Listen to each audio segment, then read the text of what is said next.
বন্ধুরা, ভারত পদে পদে চীনকে গোল দিচ্ছে। হালেই যা রিপোর্ট সামনে এসেছে তার থেকে এটুকু তো পরিষ্কার যে চীনের দিন শেষ। এবারে ভারত গোটা বিশ্বে সবচেয়ে শক্তিশালী অর্থনীতি হতে চলেছে। আর এটাকে আপনি 1990-এর দশকে চীনের সাথে তুলনা করতে পারেন, যখন আচমকায় চাইনিজ ইকোনমি এতটা মারাত্মকভাবে গ্রো করে যে বাকি সমস্ত দেশকে পেছনে ফেলে মাত্র কয়েক দশকেই সোজা নাম্বার 2-তে পৌঁছে যায়। আর আজ প্রায় 30 বছর পর আমরা ভারতও কিন্তু সেই পজিশনে পৌঁছে গেছে। কীরকম? তো হালেই আইএমএফের তরফ থেকে 2024 সালে সমস্ত দেশের ইকোনমিক গ্রোথকে নিয়ে একটা রিপোর্ট চলে এসেছে যে 2022-23 সালে কোন দেশ কীরকম গ্রোথ করতে পেরেছে, আর আগামী বছর 2024 সালে কোন দেশ কোথায় এগিয়ে যাবে।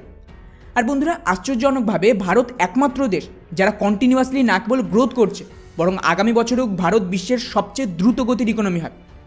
কিন্তু ইন্টারেস্টিংলি এটাকে যদি আপনারা চায়নার সাথে কম্পেয়ার করেন তাহলেই বুঝতে পারবেন যে চাইনিজ ইকোনমি কিন্তু ভারতের তুলনায় বহুগুণ পিছিয়ে রয়েছে এই গ্রোথের ব্যাপার। আর আগামী বছরে চীনের অবস্থা এতটাই খারাপ হবে যা আপনি কল্পনাও করতে পারছেন না। উদাহরণ হিসেবে এই চার্টটা দেখুন, যেটা আইএমএফ টুইট করে। এর মধ্যে ওপরের এই যে সেকশন, এটা হলো ডেভেলপড দেশগুলোর, আমেরিকা সহ ইউরোপ আর পশ্চিমা দেশ, যাদের কথা তো নতুন করে বলে লাভ নেই, ওদের দিন প্রায় শেষ। এবং গ্রোথ তো ছেড়েই দিন, এখন এই দেশগুলোর যে ইকোনমি সেটা ডিপ্রেশনে না চলে যায় সেই ভয়ই রয়েছে। আর এদিকে নিচে আমাদের সমস্ত এমার্জিং দেশগুলো রয়েছে, যার মধ্যে এশিয়াতে দুটো দেশ রয়েছে, ভারত আর চীন।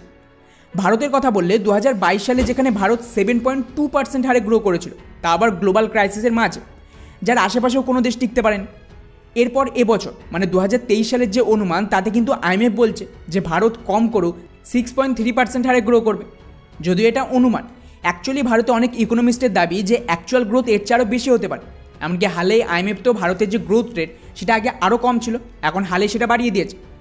কিন্তু তাও যদি আমরা আইএমএফের কথাও মানি, তাহলেও কিন্তু ভারত গোটা বিশ্বে 2023-এর নাম্বার 1 গ্রোথ দেখিয়েছে। এরপর আগামী বছর 2024 সালের কথা বললে এখানেও কিন্তু ভারত সেম গতিতেই চলবে এমনটা অনুমান করা হচ্ছে। অর্থাৎ ওভারঅল গ্লোবাল ক্রাইসিসের মাঝেও ভারত বিশ্বকে পেছনে ফেলে এগিয়ে যাচ্ছে।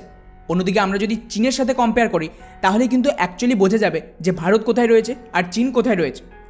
গত বছরে আমরা যেখানে 7.1% হারে গ্রো করেছিলাম, সেই সময় চীনের গ্রোথ রেট কত ছিল জানেন? মাত্র 3%। এটা ওদের সরকারি ডেটা, কিন্তু অনেকেই দাবি করে যে চীন এখানে ম্যানিপুলেশন করে, অ্যাকচুয়াল গ্রোথ আরও কম। কিন্তু চীনের কথাও যদি আমরা মেনে নিই তাহলেও কিন্তু চীন ভারতের তুলনায় অনেকটাই পিছিয়ে গেছে। এবারে এই বছর 2023 সালের কথা বললে ভারত যেখানে 6%-এর ওপরে গ্রোথ করছে, সেখানে চীনের সরকারি অনুমান কত জানেন? 5%। আর এটা চীনের টার্গেট। এছাড়া আইএমএফও এটাই প্রেডিক্ট করছে যে চীন ওই মোটামুটি 5%-এর আশপাশে গ্রো করবে, যা আবারও ভারতের চেয়ে অনেক কম। কিন্তু মুশকিল হলো হালেই যা ঘটেছে তাতে কিন্তু চীন তাদের এই 5%-এর টার্গেটেও পৌঁছবেন। উদাহরণ হিসেবে এই রিপোর্টটা দেখুন। গোটা সামার সিজনে চীন কিছুই করতে পারেনি এবং ওদের ইকোনমি লাগাতার নিচের দিকে যাচ্ছে। এর ঠিক পরেই চীনের ইনফ্লেশনের ডেটা সামনে আসে, যার থেকেও এটা পুরোপুরি কনফার্ম যে না, পরিস্থিতি কিন্তু কন্টিনিউয়াসলি নিয়ন্ত্রণের বাইরে চলে যাচ্ছে। যার ধরুন আইএমএফ সহ গোটা বিশ্বের সংস্থার দাবি যে আগামী বছরে চীনের ইকোনমির গ্রোথ 5% তো ছেড়েই দিন, ওরা যদি 4% হারেও গ্রো করতে পারে তাহলেও কিন্তু সেটা চীনের জন্য একটা বড় অ্যাচিভমেন্ট হবে। আর এর পেছনে কারণ কি? তো বন্ধুরা, এই রিপোর্টটা দেখুন। চীনের যে প্রপার্টি ক্রাইসিস চলছে তার কারণেই কিন্তু ওরা এবছরও 5% গ্রোথের টার্গেটকে পূরণ করতে পারবেন।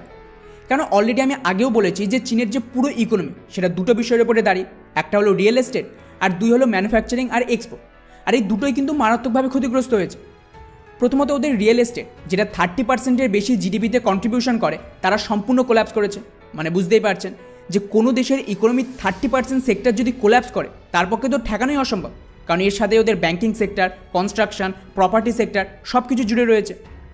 আর দ্বিতীয়ত এক্সপোর্ট। চীন সম্পূর্ণ ইউরোপ আর আমেরিকার ওপরেই নির্ভর ছিল। শি জিনপিং ওদের সাথে ট্রেড ওয়ার শুরু করার পর অলরেডি এই দেশগুলো ভারত আর বাকি দেশে শিফট করছে এবং ওদের কোম্পানিও চীন ছেড়ে পালাচ্ছে। ফলে চাইনিজ এক্সপোর্ট কিন্তু লাগাতার কমছে এবং একের পর এক কোম্পানি বন্ধ হয়ে যাচ্ছে। আর এমন পরিস্থিতিতে দাঁড়িয়ে চীনের ইকোনমিক গ্রোথ তো ছেড়েই দিন, চীনের যে মেইন চিন্তা সেটা হলো ওদের ইকোনমিক রিসেশনে না চলে যায়। এখন চীন এটা কতক্ষণ ঠেকিয়ে রাখতে পারবে সেটা কেউ জানে না। অন্যদিকে ভারতের ইকোনমি সম্পূর্ণ আলাদা, আমাদের ইকোনমি কনজামশন বেসড। আর এত বড় পপুলেশনের কারণে ভারতের কোনো একটা সমস্যা হয়নি এবং এই গ্লোবাল ক্রাইসিস সত্ত্বেও ভারতীয় কোম্পানিদের খুব একটা লস হয়নি। হ্যাঁ, গ্রোথ রেট হয়তো আরেকটু বাড়তে পারতো এসব না হলে, কিন্তু যদি আপনারা লং টার্মে দেখেন তাহলে এর থেকে আমাদেরই ফায়দা হচ্ছে, কারণ চীনের ক্রাইসিসের চক্করে ওই সমস্ত কান্ট্রি থেকে এই সমস্ত ইনভেস্টমেন্ট ভারতে আসছে। ফলে ওভারঅল আমরা একটা গোল্ডেন টাইমে রয়েছি যখন ভারত গোটা বিশ্বে নিজেদের খেলা দেখাচ্ছে। বাকি পুরো বিষয়টিকে নিয়ে আপনাদের কি মনে হয় নিচে অবশ্যই কমেন্ট করে জানাবেন। জয় হিন্দ।